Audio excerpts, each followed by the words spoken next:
nous continuons à méditer la révélation divine qui nous est donnée dans le livre de l'Apocalypse. Remarquez bien que j'ai envie de m'arrêter un petit peu sur ce qu'on vient d'entendre, un petit peu, dans la Haggadah de la troisième apparition de l'ange Gabriel. L'ange Gabriel est apparu 4 fois dans l'histoire de l'humanité. Une fois pour annoncer le clonage que nous allons vivre cette année comme étant la fin des temps. Et 3 fois pour Jésus. Alors, ça fait 4 fois. Ces 4 fois se rencontrent les uns dans les autres pour faire une seule fois, comme nous savons bien. C'est extraordinaire, cette apparition de l'ange de la face de Dieu à Joseph. Joseph, ça veut dire celui qui fait grandir. Joseph, Yosaf. Celui qui fait croître Dieu dans le monde. Celui qui fait grandir Dieu dans le monde. C'est Joseph. Et Joseph est marié avec l'Immaculée Conception, qui est le germe de la grâce de Dieu dans le monde, incarné.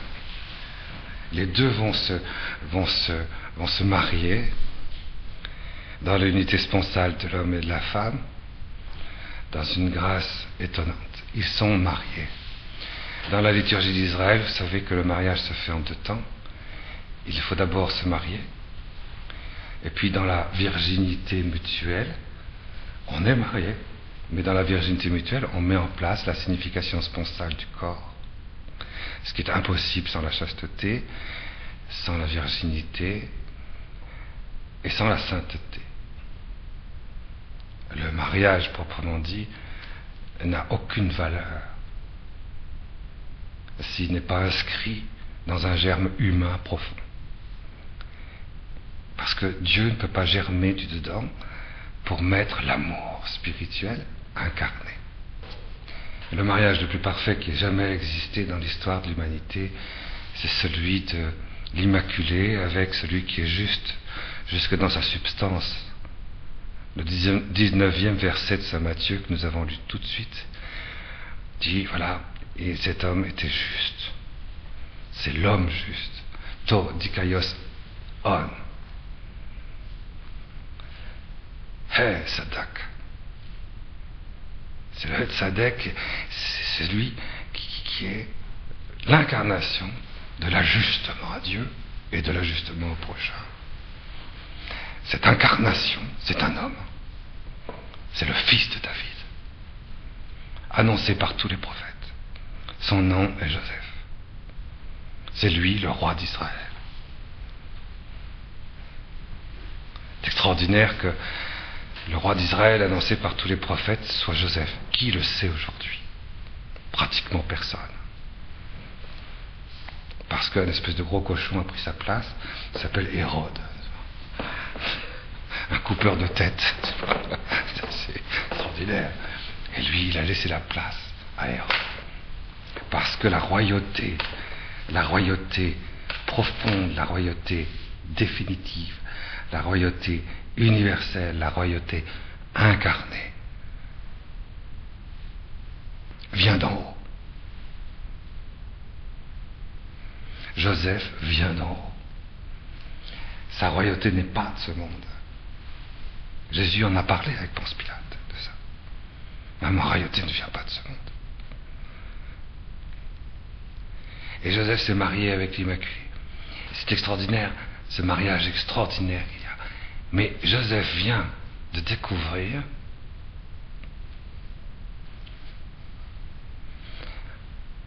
que son épouse, c'est la Vierge d'Isaïe.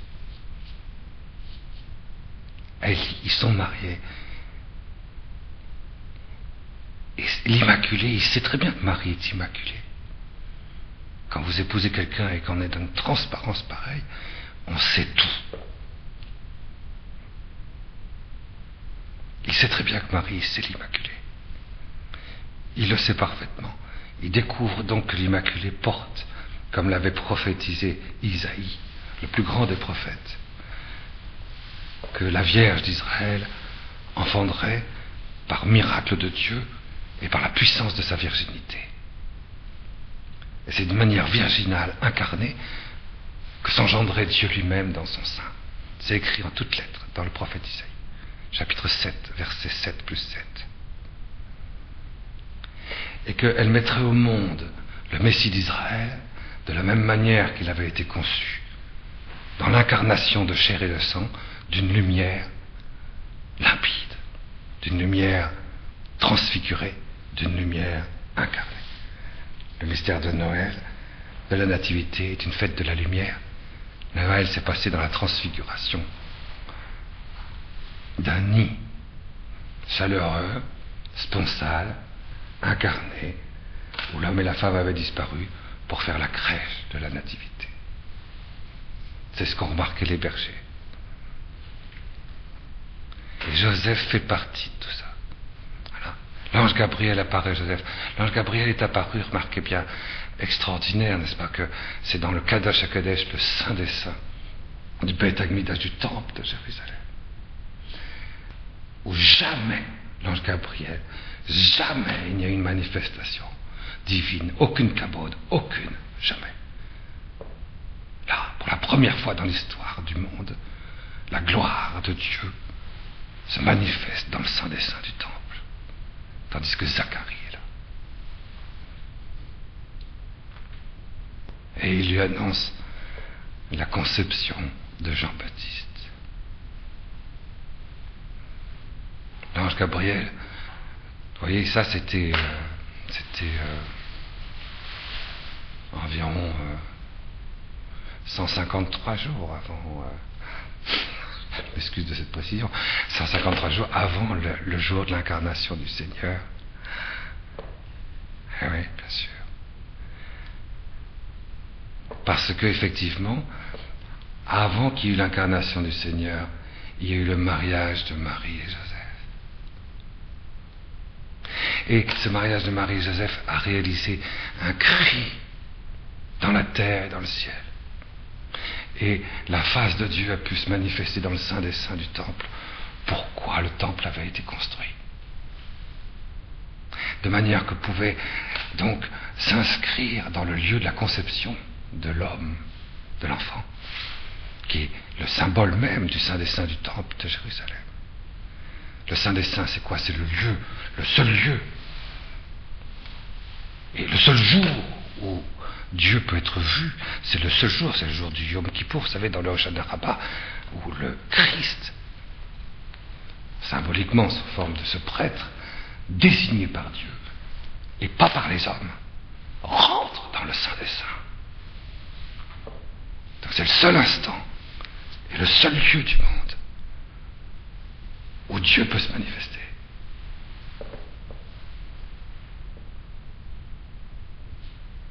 Ouais, c'est un peu comme dans le clonage. Le clonage, c'est le lieu de la conception, c'est le seul instant. C'est le seul lieu où Dieu se manifeste, directement. Et c'est le symbole dans toute la Bible, c'est le Saint des Saints du Temple de Jérusalem. Et il y a un lien entre les 4 apparitions. Notre conception. C'est ça, vous voyez, notre création. Eh bien, c'est donc, vous voyez, c'est pour ça que cette apparition de l'ange Gabriel à Zacharie manifeste que l'unité sponsale de Marie et Joseph a ouvert la possibilité au ciel de faire rentrer le Messie dans la conception d'un être nouveau. Et donc, Jean-Baptiste est conçu par Zacharie dans le sein d'Élisabeth, avec ce cri d'Élie le prophète, l'esprit d'Élie. Tout le paradis terrestre abandonné, toute la terre de la grâce, toute l'alliance, tout est rassemblé dans la puissance de cette conception sous la rosée de l'unité sponsale de Marie et Joseph qui viennent de se marier. Le cri de soif de l'humanité qui cherche son Messie a atteint sa perfection. 153 jours après, pendant 153 jours, ce cri va se manifester à travers un embryon. C'est celui de Jean-Baptiste, qui crie dans le désert de l'unité sponsale de Marie et Joseph, et qui crie avec eux. Ils sont 3. S'ils n'étaient pas 3, le ciel ne se serait pas ouvert pour l'incarnation du Messie.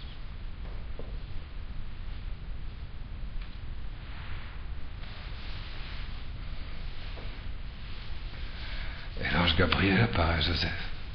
L'ange Gabriel apparaît à Marie. Comme c'est beau ça. Il apparaît à Marie dans le plein jour de midi. Il apparaît à Joseph dans la pleine nuit du sommeil. Alors, si vous voulez, là, ça y est. On peut aller vers la nativité. Il va y avoir quelque chose de grand. Donc Joseph sait très bien tout ça. Il n'y a qu'un seul homme sur la terre qui peut savoir ça. C'est lui. Le fils de David.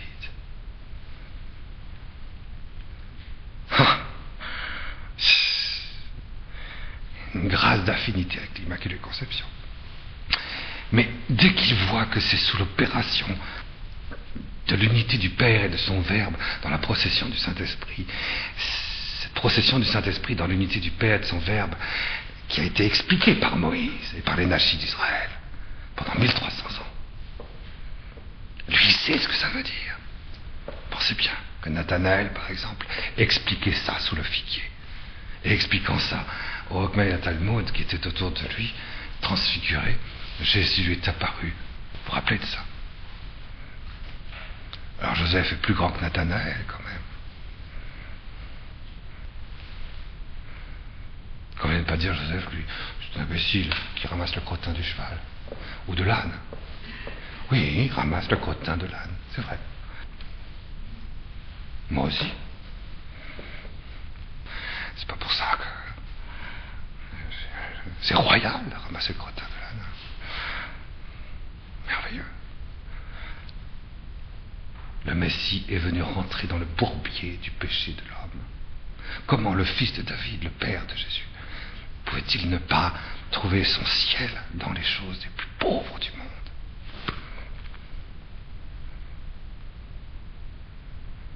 Et c'est à lui, lui qui était dans la pleine connaissance de la lumière, dans la pleine sponsalité avec l'Immaculée Conception et source de la grâce adoptante, lui qui était là, il avait bien vu que c'était la Vierge d'Israël. Le prophète Isaïe avait dit ceci. Le prophète Isaïe avait dit, vous savez, quand on le lit en hébreu, c'est incontournable, vous voyez, c'est magnifique. Voici le signe que je donne. Un seul signe, le signe. La Vierge. Alma, en hébreu. C'est pas Bétara, c'est Alma.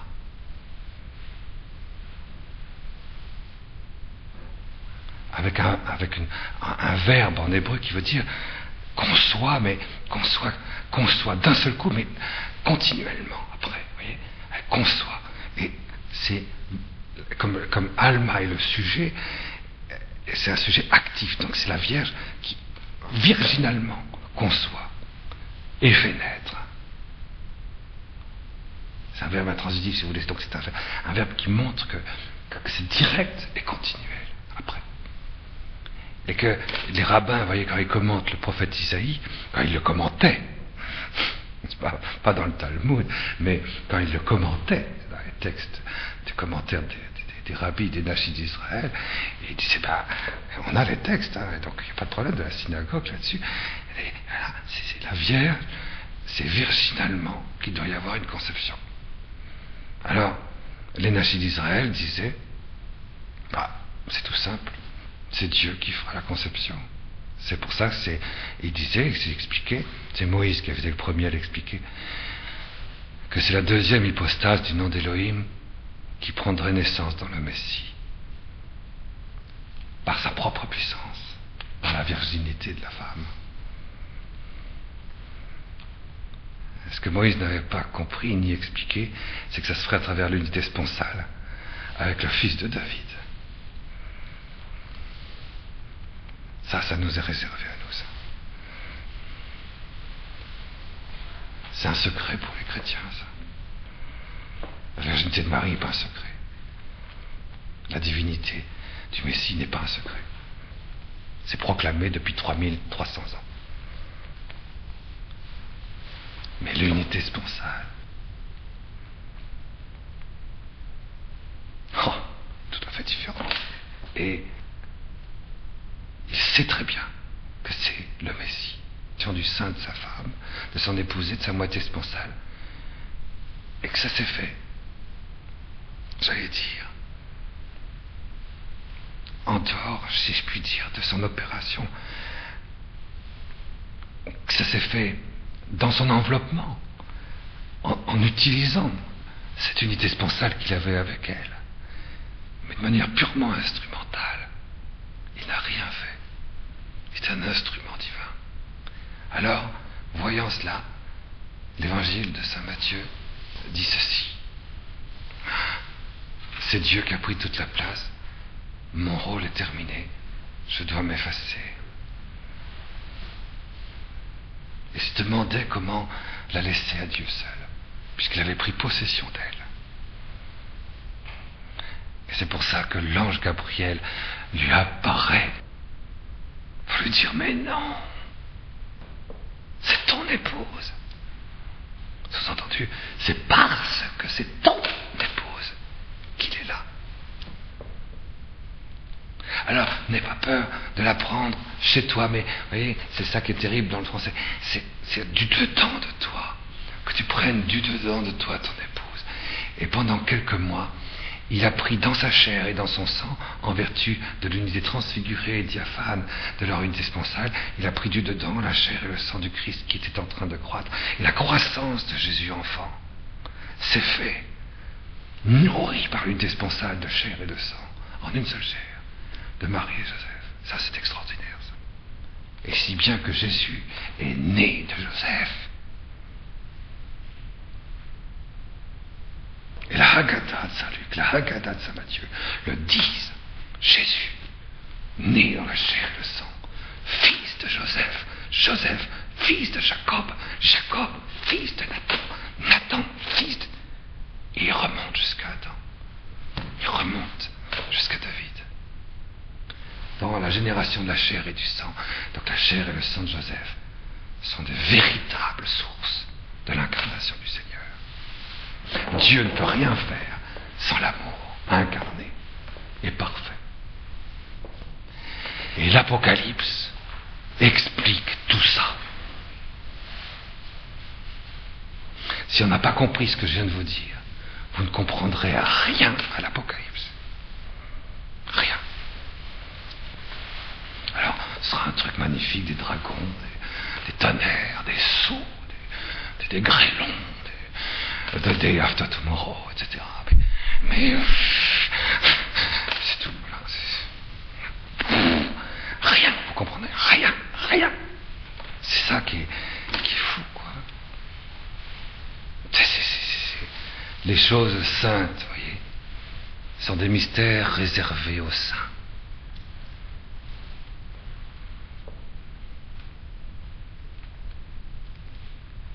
Il ne faut pas rester à la surface. Plonger dans les profondeurs de la foi et aller au-delà de la nuit de la foi pour toucher et être envahi par le mystère incarné, l'invasion de Dieu. L'Apocalypse ouvre ses secrets pour que cette invasion s'incarne dans un monde totalement déchu.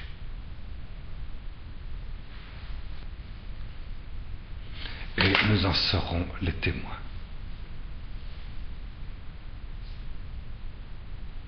Puisque l'année a sonné, n'est-ce pas?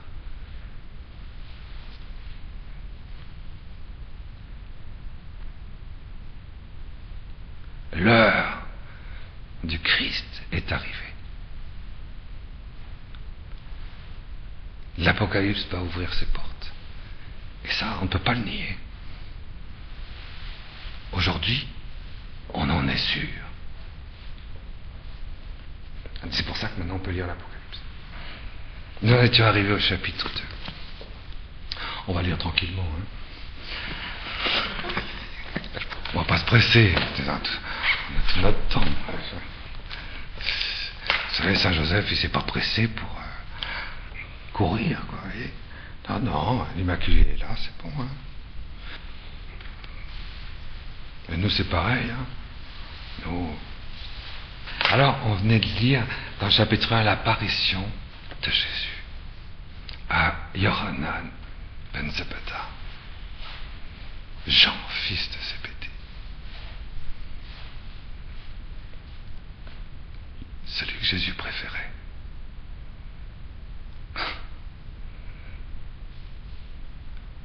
Il avait 100 ans, mais j'espère que je verrai ça avant d'avoir 100 ans. Hein. Je suis plus pressé que lui, moi. Hein. Oh. 100 ans, t'en compte. Oh. Ben, lisons-le tout de suite, alors, comme ça. On anticipe. Vous voyez, ça que bon. Quand il lit l'Apocalypse, on anticipe. On hâte le jour du Seigneur.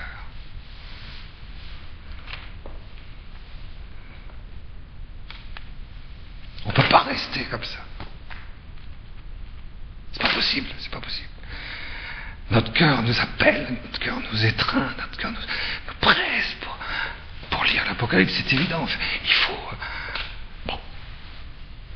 Allez. Alors, continue. Est-ce qu'on avait vu les 8 manifestations qui enveloppaient le Christ, glorifié, au milieu des 7 menorahs d'or, des 7 chandeliers à 7 branches, vous savez. Et Jésus était revêtu. Et ce revêtement, c'est ce qu'on avait vu la dernière fois, ce revêtement, c'était la manifestation visible de la gloire humaine de Jésus.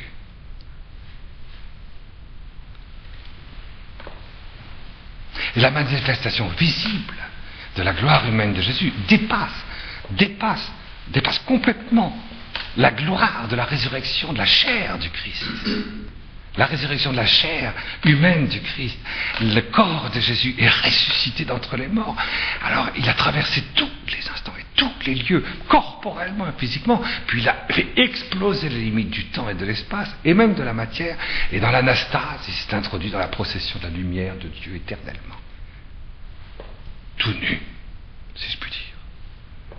Dans la nudité de la résurrection. C'est l'anastase du Christ. Mais voyez bien qu'il manquait quelque chose. Il manquait quelque chose. Parce que le Verbe éternel de Dieu, l'intimité vivante de Dieu, la deuxième personne du nom d'Élohim, Yahweh, la deuxième personne, le Verbe de Dieu, c'est l'épouse.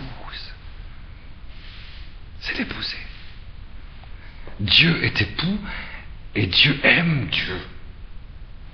Alors Dieu est époux et il aime Dieu qui lui est tout intérieur. À l'intérieur de l'époux, il y a l'épouse. Vous voyez, c'est ce que dit l'ange Gabriel à Joseph. Prends du dedans de toi intérieurement ton épouse.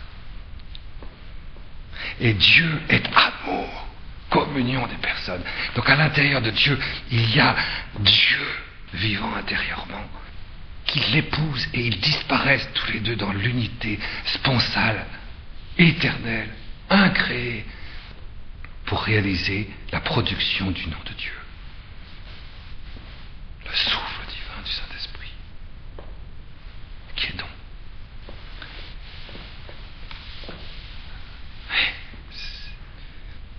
Eh bien, la deuxième personne qui joue le rôle de l'épouse, qui est l'intériorité vivante de Dieu, que Dieu épouse sans cesse, en disparaissant en elle, eh bien, cette deuxième personne de la Très Sainte Trinité est féminine par essence, féminine par hypostase, dans la substance de Dieu.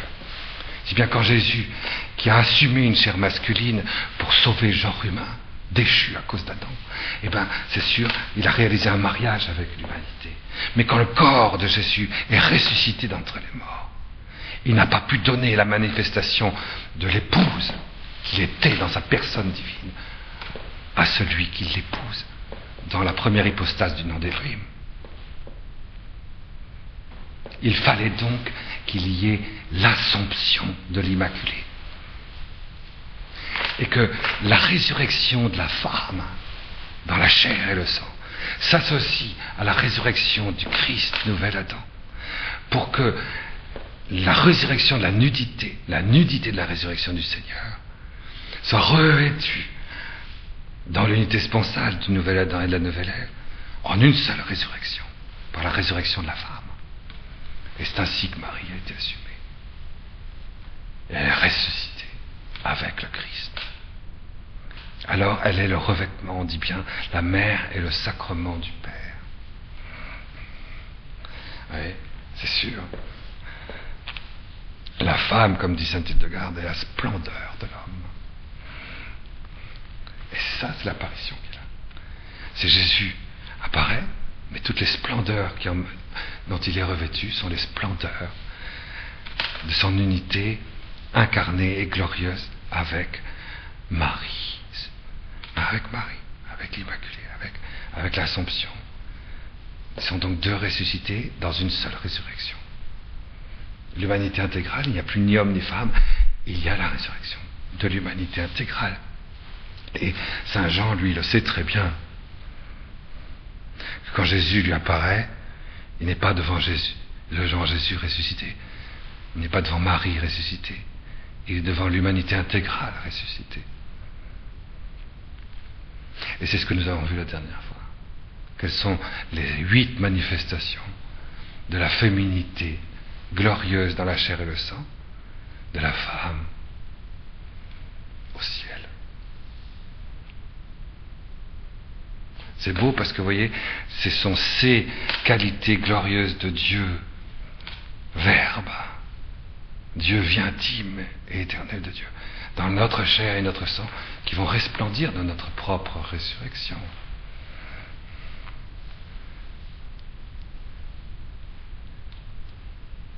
C'est pour ça que, quand Jésus apparaît, ainsi revêtu du manteau de son épousée, il dit, ben voilà, il a dans sa main, c'était le 7e aspect, je laisse tomber les 6 autres, puisqu'on les a vus, dans sa main, il y avait 7 étoiles. Il y avait 7 étoiles.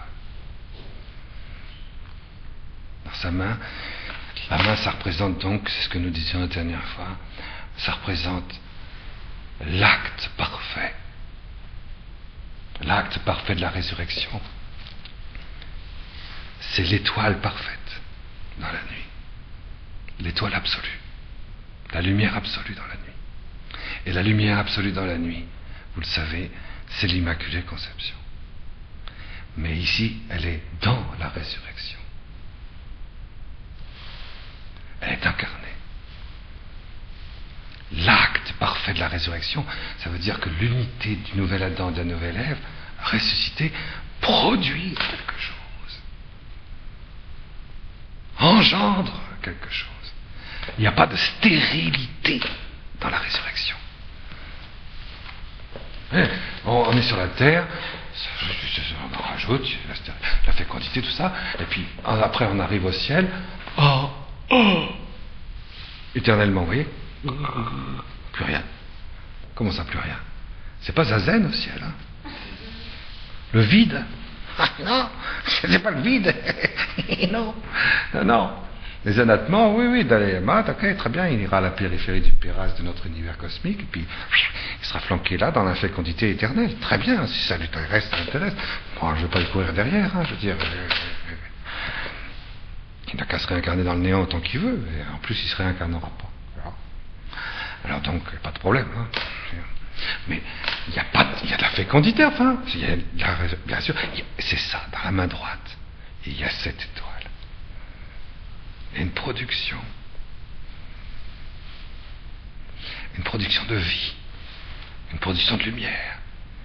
Une production de simplicité. Une production scintillante. Vous voyez? Quelque chose qui réjouit.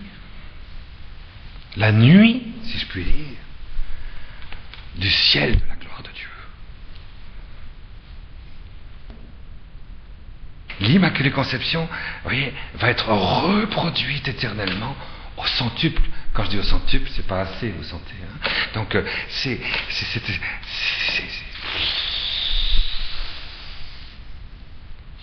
voilà, c'est vrai. C'est ce qui signifiait, vous voyez, de manière très très belle, très simple, et ça, ce sur quoi je veux insister, c'est que Saint Jean, quand il voit ça, il sait très bien ce que ça signifie. Il rentre. Quand vous voyez la main droite, si un jour vous avez une apparition, je sais bien que ça arrive à la plupart d'entre vous régulièrement, bon, je vous avez une apparition et que vous voyez 7 étoiles dans la main, vous allez dire, oh, puis elles sont belles, ces 7 étoiles, voilà. Oh, j'ai envie de le peindre, etc. Vous comprenez, vous vous rendez compte? C'est désespérant de voir des gens comme ça. Alors, donc, mais non, quand on voit les 7 étoiles, on dit, il faut rentrer dedans. Vous voyez? C'est extraordinaire. Fusée du Saint-Esprit, quand vous aurez une apparition, ne restez pas au côté esthétique. C'est splendide, je suis tout à fait d'accord, c'est splendide. Ça, c'est d'accord, c'est splendide, c'est très beau, c'est très beau. Mais c'est pour y aller, quoi. Alors,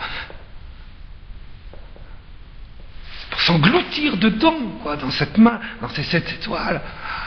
Et puis, voir ce que c'est du dedans. Vous comprenez? Fusée du Saint-Esprit, appuyez sur le bouton, allez-y. On a marre de voir des gens derrière les barreaux.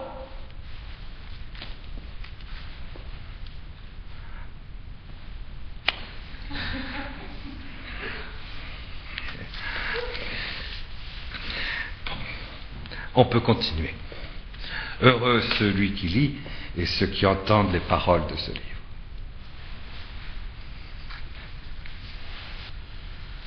De sa bouche, un glaive à double tranchant sort. Son visage, comme le soleil resplendissant dans toute sa splendeur. La sainte face de Dieu.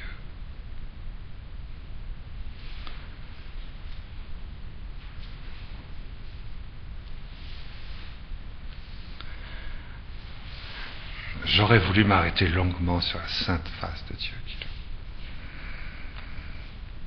C'est la sainte face de la paternité de Dieu.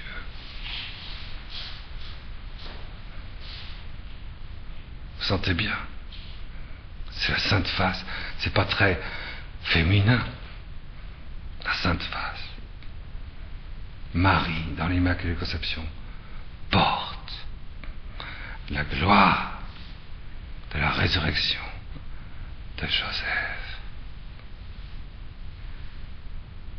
qui est l'incarnation glorieuse en sa propre résurrection de la face de Dieu le Père, première personne de la très sainte Trinité.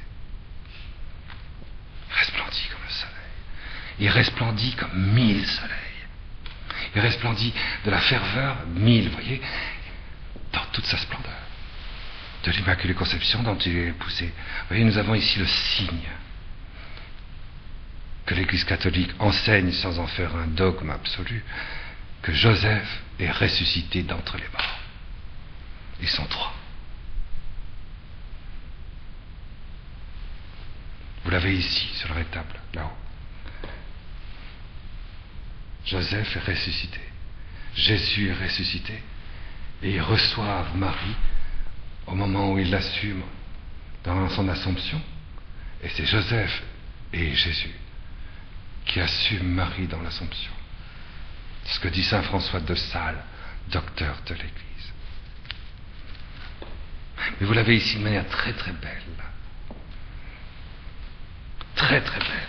Et quand vous verrez la Sainte Face, dans le visage de l'humanité intégrale et glorieuse, rentrez dedans. Rentrez dedans. Assimilez-vous à cette Sainte Face. Rentrez dans les 14 vertus glorieuses de la paternité incrée de Dieu dans la chair ressuscitée du Christ. Faites ça.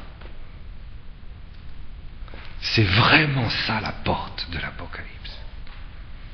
Nous verrons d'ailleurs quelles sont ces 14 portes qui s'ouvrent. 14 qualités. Oui, puisqu'on a vu toute l'année dernière les qualités pour rentrer dans le cœur humain blessé.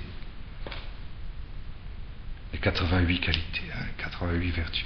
Eh bien, il faudra absolument, au cours de la mendication de l'Apocalypse, que nous voyons ces 14 qualités qui permettent d'aller au-delà de la résurrection de Marie, Joseph et Jésus, pour rentrer dans cette préparation à la vision béatifique, dans la face de Dieu le Père, pour voir Dieu lui-même directement, avec notre chair, avec nos yeux, avec notre corps. 14 qualités, 14 vertus de la face de Dieu. C'est très beau, nous reviendrons là-dessus, mais c'est une introduction. Bon. Alors, comme le soleil, en le voyant, c'est le 8e, le fils de David. En voyant ce 8e aspect de l'Immaculée Conception glorifiée, Jean tombe à ses pieds, mort.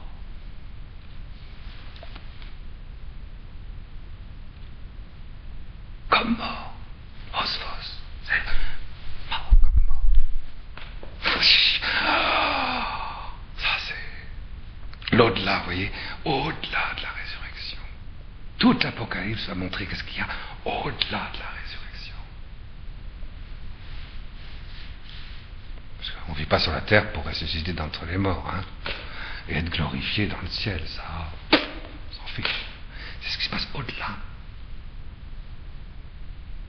Au-delà.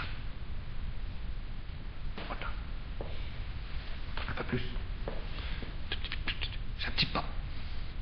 Il y a un voile. Il y a un voile. Et tu rentres dedans. Et le voile se déchire. C'est ça, Apocalypse. Le voile s'est déchiré. Le voile s'est déchiré pour Yohanan.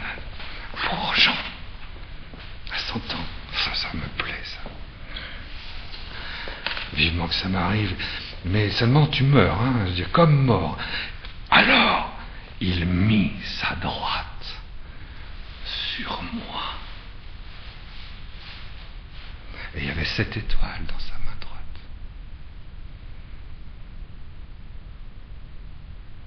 Et si tu meurs, difficile d'être une fusée du Saint-Esprit pour rentrer, hein. Surtout qu'il y a le visage, la sainte face, glorieuse. Alors c'est l'Immaculée Conception portée dans son unité spatiale avec Joseph glorieux.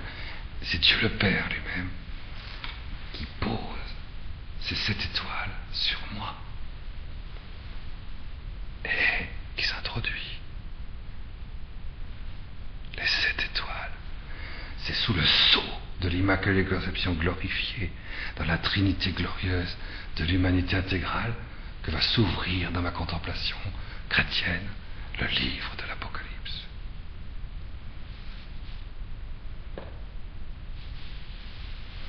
Il y a certains qui ont un chemin à faire, hein. Un petit chemin. Ça c'est le béaba, hein. Ça c'est vraiment le béaba. C'est pour les enfants, ça. Quand je pense qu'il y a des gens qui s'y mettent à l'âge de 50 ans, ça me donne envie de vomir, c'est terrible. Hein. Donc, non, c'est fait pour les enfants, ça. Hein. Voyez, c'est le début, quoi. C'est le début de la vie chrétienne. Voyez. Donc, et il me dit, ne frémis pas. Parce que il était tout dans un état de coma, quoi. Hein. Et donc, fascinendum et tremendum, comme dit Saint Hildegarde. Vous savez, quand vous êtes comme ça, c'est vrai, vous êtes comme mort parce que l'esprit est hors de vous, quoi. Hein, donc, il n'est plus dans votre chair, votre sang, c'est trop fort. Oui. Alors, et tout est dans un état de suspension, et ça fait une espèce de frémissement, enfin, je sais pas. Fascinendum et tremendum. Ça fait quelque chose de très curieux, c'est très doux. En même temps, c'est vrai, ça pourrait être traumatisant. Hein. Quand c'était les soldats, vous voyez, au tombeau de Jésus, à la résurrection, c'était très traumatisant pour eux. Parce qu'ils étaient dans le péché, ils n'avaient aucun désir de Dieu. Mais Jean, lui, il avait le désir de Dieu. Alors, il y a quelque chose de très doux. Un frémissement, c'est fascinandum. C'est une fascination, un tremendum, mais un tremblement, mais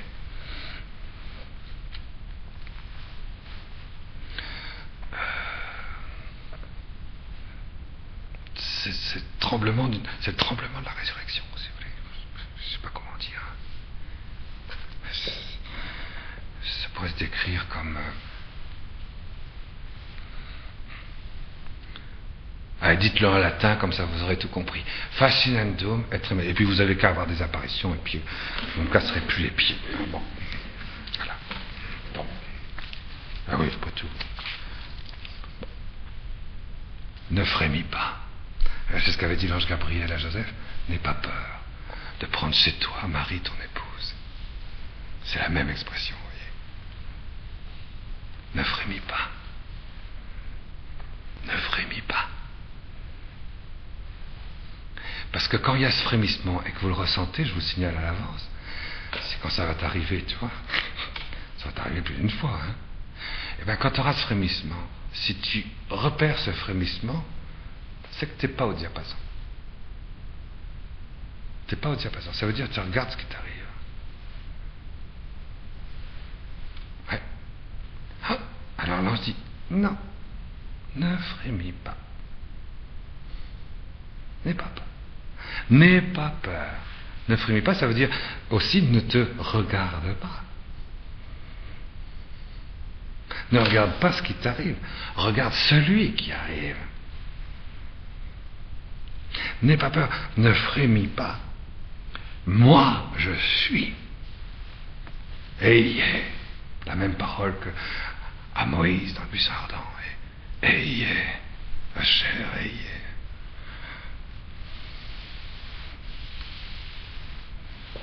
Je suis.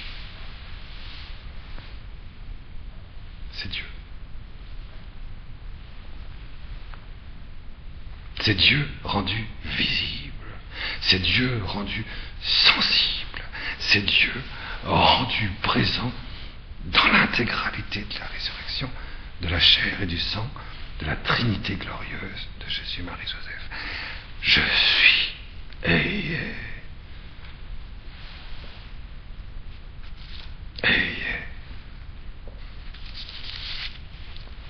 Vous ne pouvez pas séparer l'Immaculée Conception de Jésus. Vous ne pouvez pas séparer l'Immaculée Conception du Père de Jésus. Vous ne pouvez pas séparer Dieu de son Verbe. Et vous ne pouvez pas séparer le Verbe et celui dont il est le principe du Saint-Esprit. Vous ne pouvez pas. Vous ne pouvez pas séparer le Yod du Hé. Vous ne pouvez pas séparer le Hé du Yod. Vous ne pouvez pas séparer le Hé du Vav. Yehovah, le nom de lui. Vous ne pouvez pas. Vous ne pouvez pas séparer ce que Dieu a uni. Et Dieu est un, Adonai Echad. Ne le séparez pas.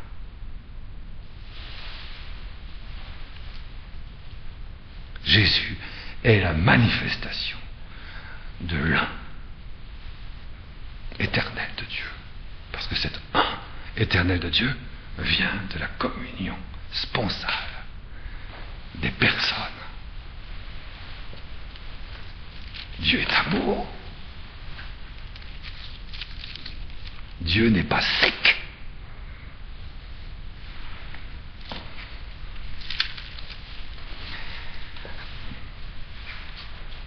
Et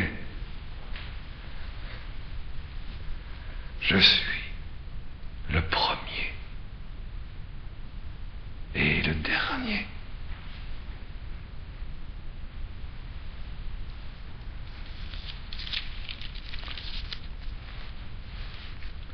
Le vivant.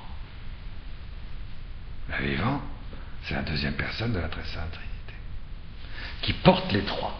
Jésus, Marie, Joseph dans la résurrection. J'étais mort. Et voici, vois ici. Je suis vivant. Je suis le Verbe, ça veut dire. Je suis l'intimité vivante de Dieu. Je suis vivant pour les pérennités des pérennités, pour les siècles des siècles. J'ai les clés de la mort et du Sheol. Écris donc ce que tu as vu. Ce qui est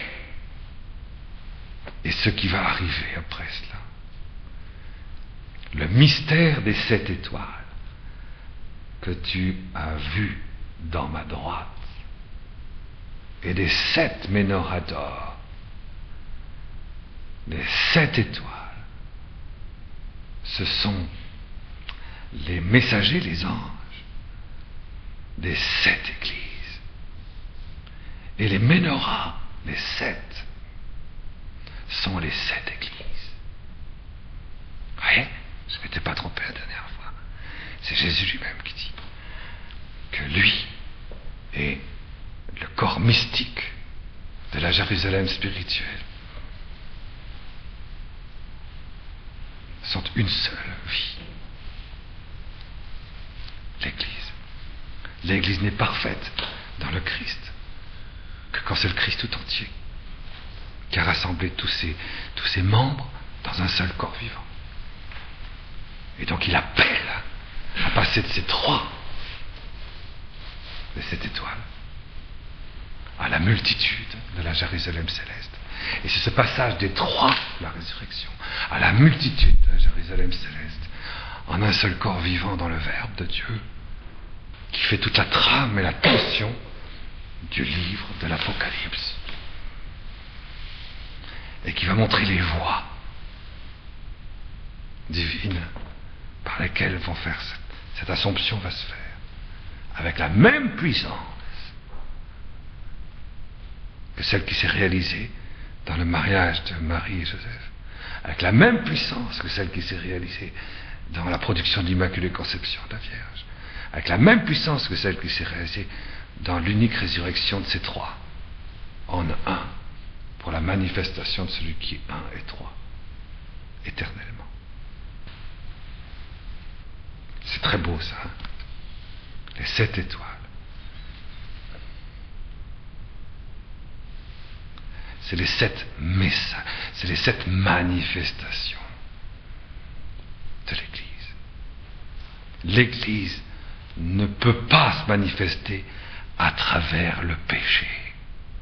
L'Église ne peut pas se manifester à travers ses erreurs.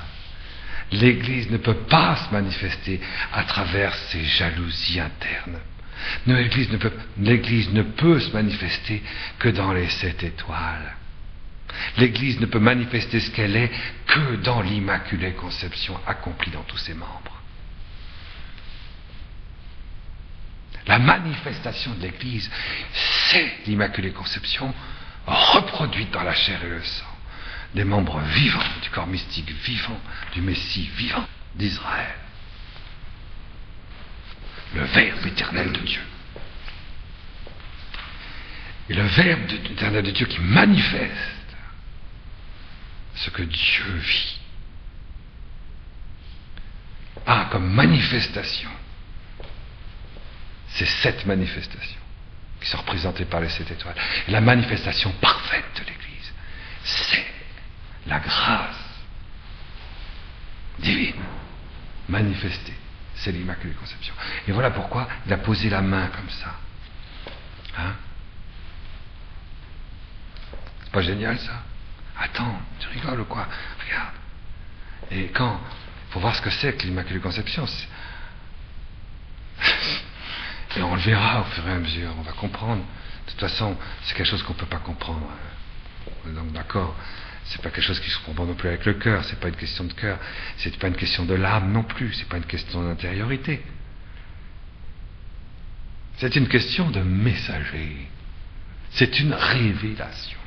Une révélation qui nous est donnée dans la lumière, qui vient pas de la terre, mais qui est très facile à comprendre. Si on la mange, si on s'en nourrit, et notre intelligence du coup voit, comprend, en pleine lumière. Vous voyez, quand notre intellect agent se nourrit de la lumière qui dépasse le point de vue, donc tout simple des origines, pour rentrer dans la plénitude de l'accomplissement de l'Immaculée Conception, alors à ce moment-là, on va au-delà. Et à ce moment-là, notre intelligence, notre cerveau, notre intellect agent a été fait pour ça. Donc la chose qu'on va comprendre, même sur la Terre, mieux que tout, ce sera ça. Quelquefois, je ne comprends pas mon prochain, et c'est normal. Quelquefois, je ne me comprends pas moi-même, et c'est normal. Ça, c'est plus facile à comprendre, surtout moi.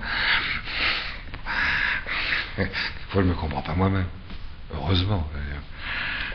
Il n'y a aucun intérêt de se comprendre soi-même. C'est intéressant uniquement pour Freud. Sa seule passion, c'est d'être pissé contre un arbre. Je veux dire, ça va pas loin. Hein. Donc, se regarder soi-même, bon. Donc, ne pas se comprendre soi-même, ça n'a aucune espèce d'importance. Mais la plus belle chose qu'on puisse comprendre, la chose qu'on va comprendre le mieux dès cette terre, c'est ça. On le comprend parfaitement. Facile en plus. Trop bien, quoi, comme on dit aujourd'hui. Trop bien. Ah ouais, trop bien. Alors, et du coup, il va y avoir ces 7 messages, ces 7 révélations, ces 7 manifestations qui, en fait, vont s'incarner dans les membres vivants du corps mystique vivant, qui sont écrasés par Lucifer sur la terre, et qui va faire tout pour les écraser, les bloquer, les traumatiser, les tenter, les tuer.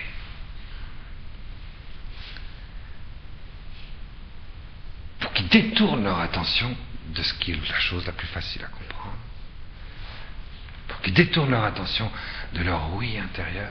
Pour qu'ils détournent leur attention de leur vocation, de leur mission, de leur propre création, de leur destination éternelle, de ce qu'ils sont dans le livre de la vie éternellement. Il va tout faire pour qu'ils acceptent de s'effacer eux-mêmes du livre de la vie. Et dans ce contexte de culture, d'enfer et de mort,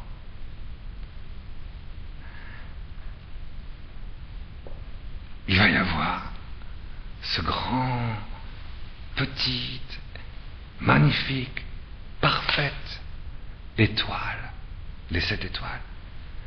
Et le travail de cette fécondité toute cachée dans l'océan de la nuit pour réaliser le grand mystère de l'Apocalypse, c'est-à-dire du salut par le Messie.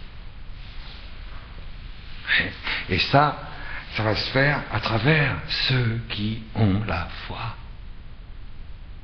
Et à travers ceux qui vivent de la grâce et du fruit de l'accomplissement des sacrements du Messie d'Israël, de Christ notre Seigneur, de ceux qui vivent de Jésus crucifié. Parce que c'est de Jésus crucifié que sort sans cesse la grâce de l'Immaculée Conception.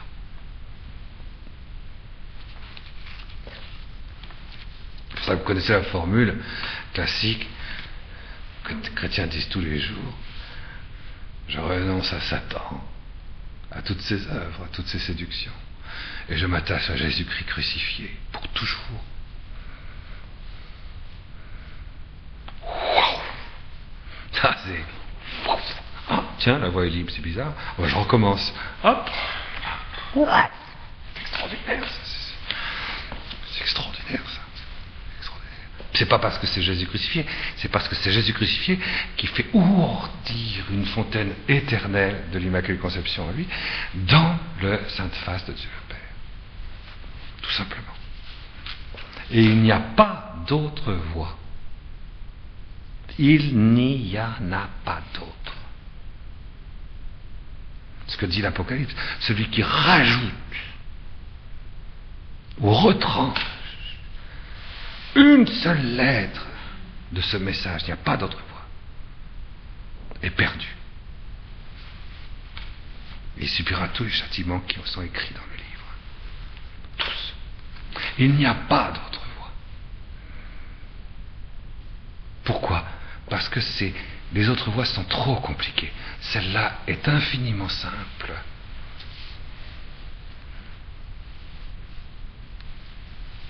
Pas pour l'orgueilleux. Pour l'orgueilleux, c'est pénible. Mais pour celui qui est simple, celui qui est humble, celui qui est normal, c'est très bien. C'est très bon. Au messager, à l'ange de la communauté de l'église d'Éphèse, écrit. La communauté, c'est l'ecclésiane, vous comprenez, donc le rassemblement d'Éphèse. Alors, cette fois-ci, il va y avoir les 7 églises, il va y avoir les 7 messages aux 7 églises. Les 7 manifestations aux 7 rassemblements. C'est les 7 manifestations de ce qui fait l'unité du corps mystique rassemblé. Il y a des gens qui disent, moi, je vais dans une église, d'accord, je trouve ça bien, quelquefois j'y trouve quand même la paix, la sérénité, je sors, je vais mieux. Bon. Ok, c'est normal, puisqu'il y a eu la trace de l'Immaculée Conception qui est passée avant vous. Je me rappelle quand on allait à l'ermitage j'ai célébré la messe dans des ermitages il y a une dizaine d'années, pendant des années, j'allais plusieurs fois par jour, je célébrais la messe à des ermites. Bon, moi aussi j'étais ermite, donc on s'entendait bien. Alors, et il y avait la sœur Geneviève, et puis il y avait la sœur qui était ermite, ils étaient plus, peu importe. Alors, donc quand ils passaient dans l'église, et puis ils adoraient le Sanctissime Sacrement, le cœur palpitant de Jésus, à travers la substance du pain qui vient du ciel.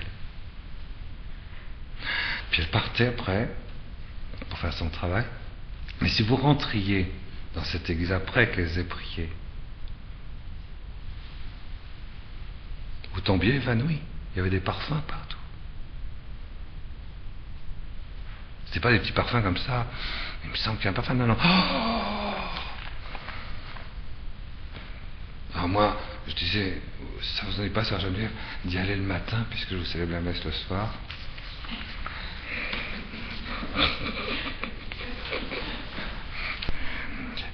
Alors, moi j'aime bien aller dans une église parce que c'est agréable. Je me sens mieux que quand il y a les autres.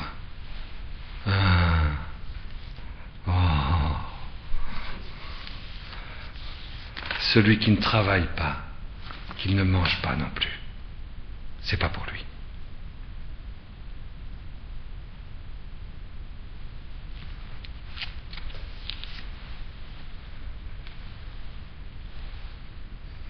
Le travail, c'est le travail du rassemblement ensemble de gens qui acceptent d'être s'arracher au pouvoir de Lucifer et du Sheol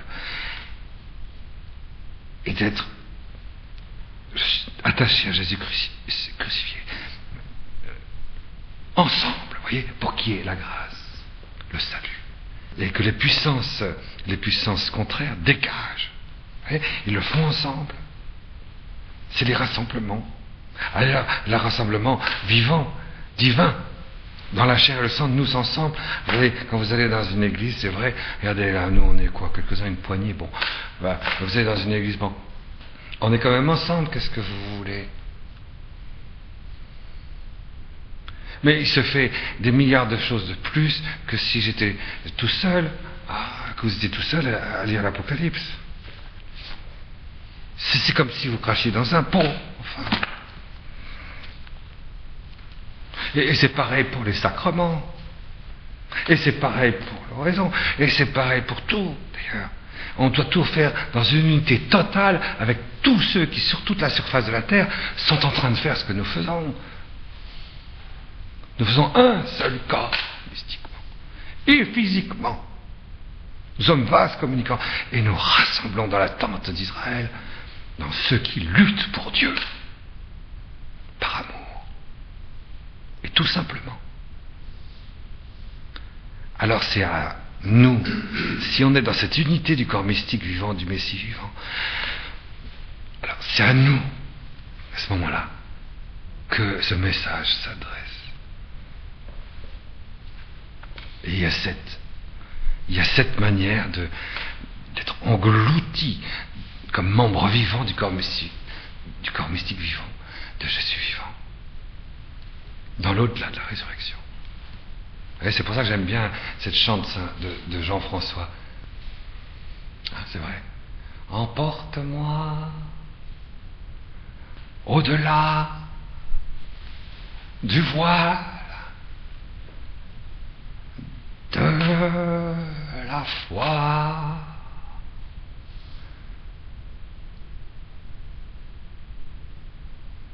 Au-delà. On est emporté. Oui, là, oui, on est emporté. Au-delà du voile. Et on est encore plus incarné dans notre monde. Le blé ne peut produire du fruit pas s'il est dans les terres, dans le voyage astral, ou dans les énergies métapsychiques, mais s'il s'enfonce dans la terre. Ceux qui sont dans l'astral, ils ne voient pas le monde d'aujourd'hui, ils ne comprennent pas. Ceux qui sont dans l'énergie ne voient rien. Parce que ceux qui sont dans la grâce de l'incarnation rentrent dans la terre, et ils voient ce qui se passe, et ils comprennent le temps où ils sont. Ils sont prophètes, prêtres et rois.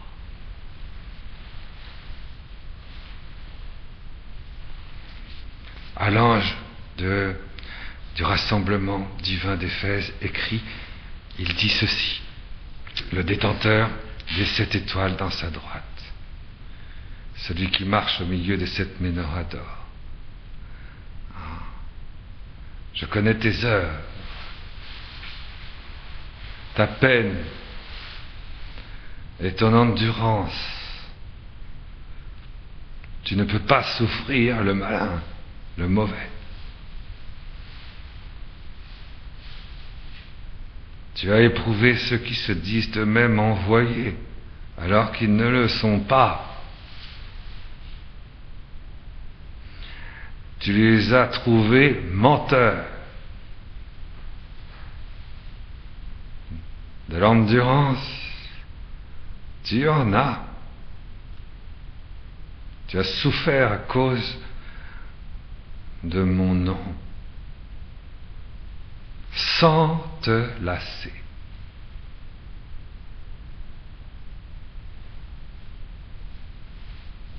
Mais j'ai ceci contre toi.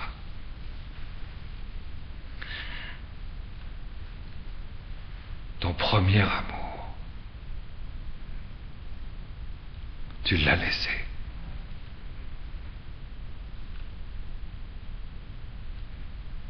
Comme c'est beau ça. C'est Jésus, Marie et Joseph, voyez ça. Quand Dieu nous parle, qui parle, nous qui sommes le rassemblement du corps mystique du Christ sur la terre, ton premier amour. Noël.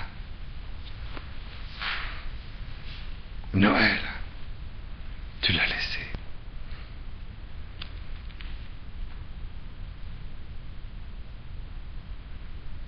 Oh, c'est la première église, ça.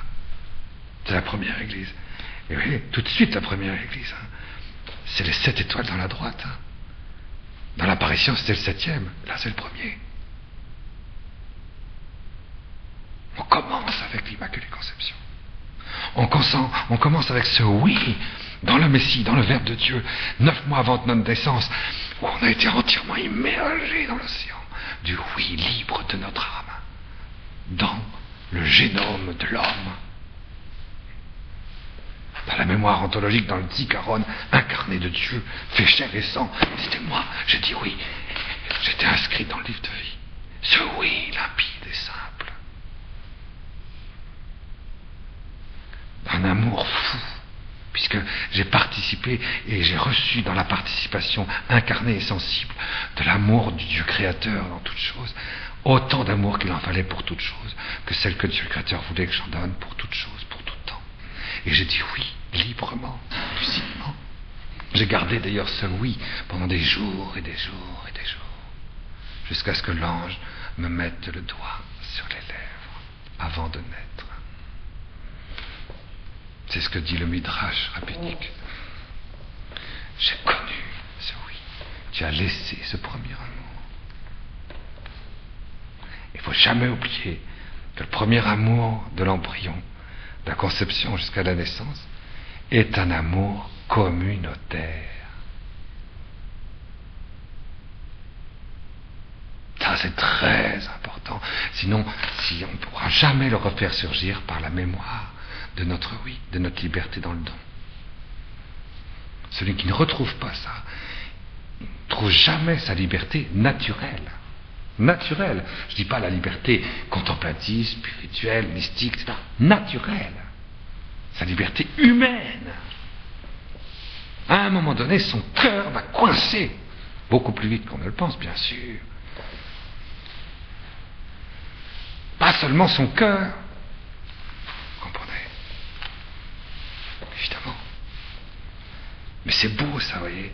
Ton amour premier, c'est l'Immaculée Conception. Il faut recevoir dans l'Immaculée Conception le retour à notre conception, j'allais dire immaculée en Dieu, avant, si je puis dire, ou pendant, ou après même, mais dans cette mémoire fabuleuse de la vie communautaire et dans Louis qui est le nôtre.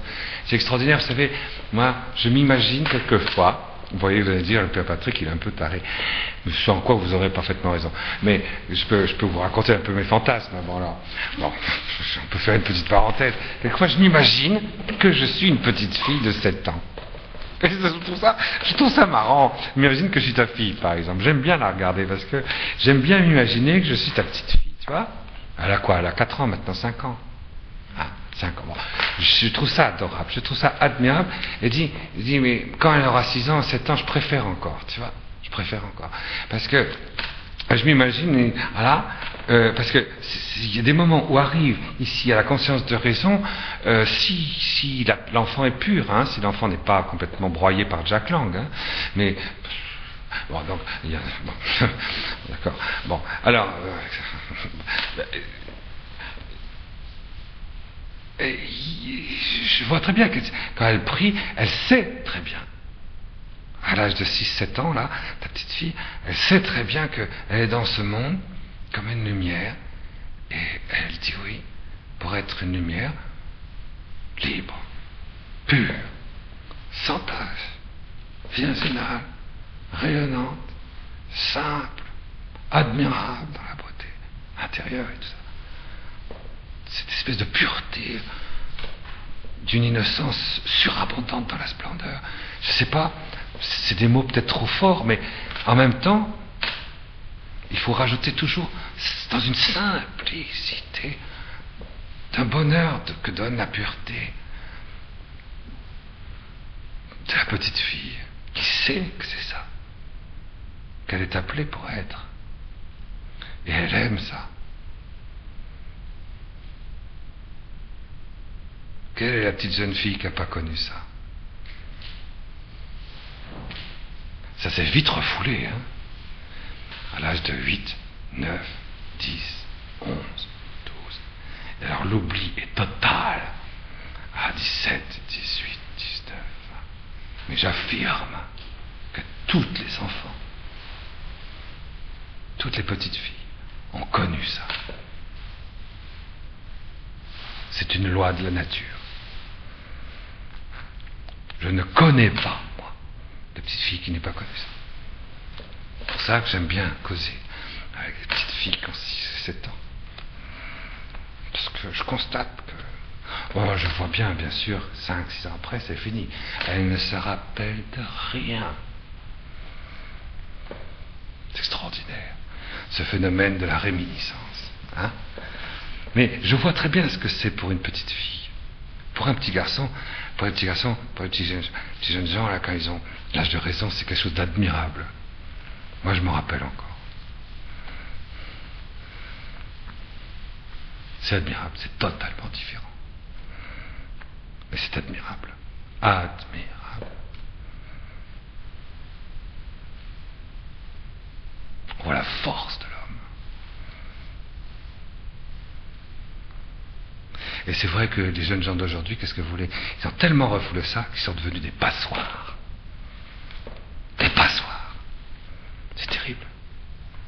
C'est terrible. Cette force perdue de la virilité. C'est une force, vous voyez,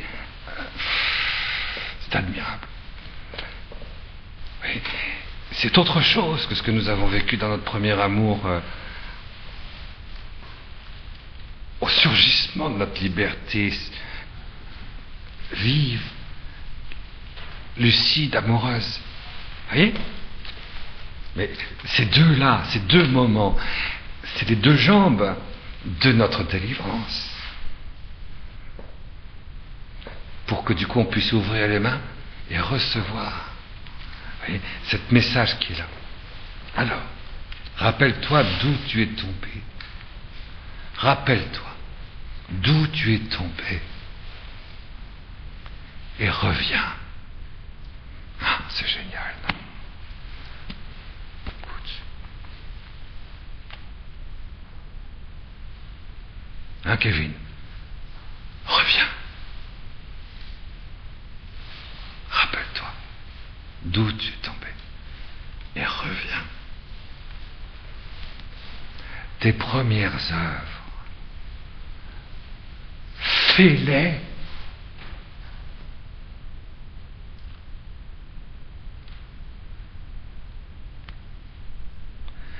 Sinon, je viens à toi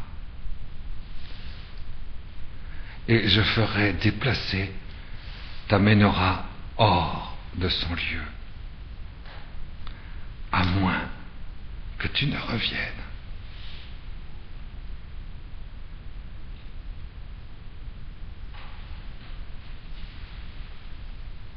Mais tu as ceci, tu as de la haine pour les œuvres que font les Nicolaïtes, que moi aussi je hais. Le Christ qui dit qu'il a de la haine pour les œuvres de ceux qui remplacent l'amour de leur liberté profonde par l'amour de l'idolâtrie. On va tout sacrifier pour diviniser quelque chose qui est nul.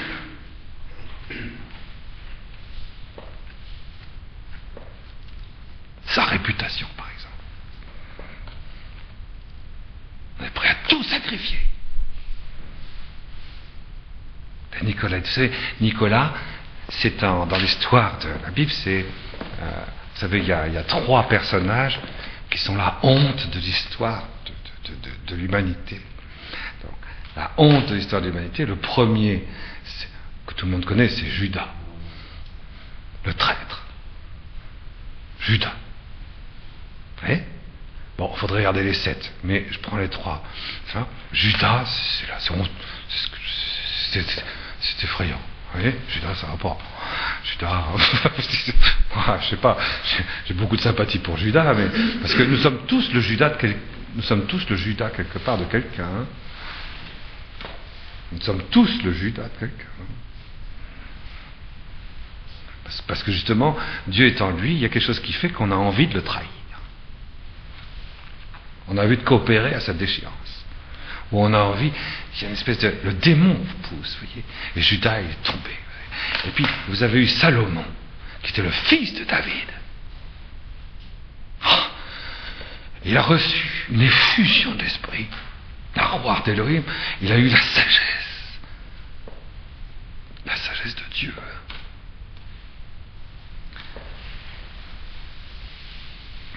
Et il a terminé dans la boue.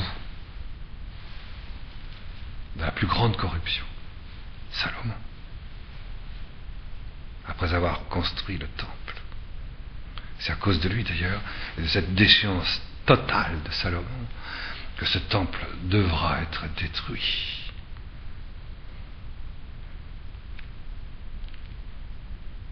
Et puis il y a Nicolas. Nicolas, c'est quoi? C'est pas un apôtre, vous voyez? C'est un disciple.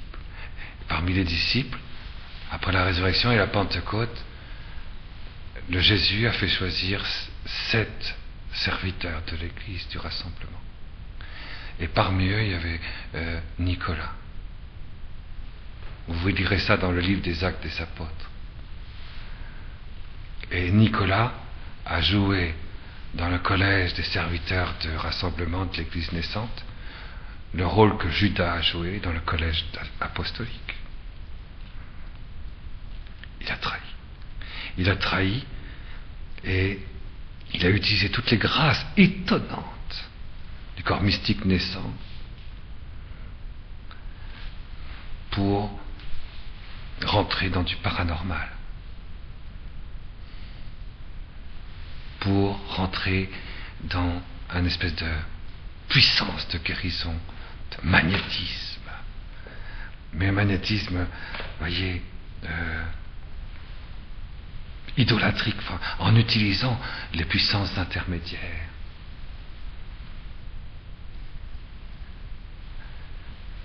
Il s'est servi, si vous voulez, du rayonnement de la grâce de Christ qu'il avait reçu avec une très grande force d'ailleurs,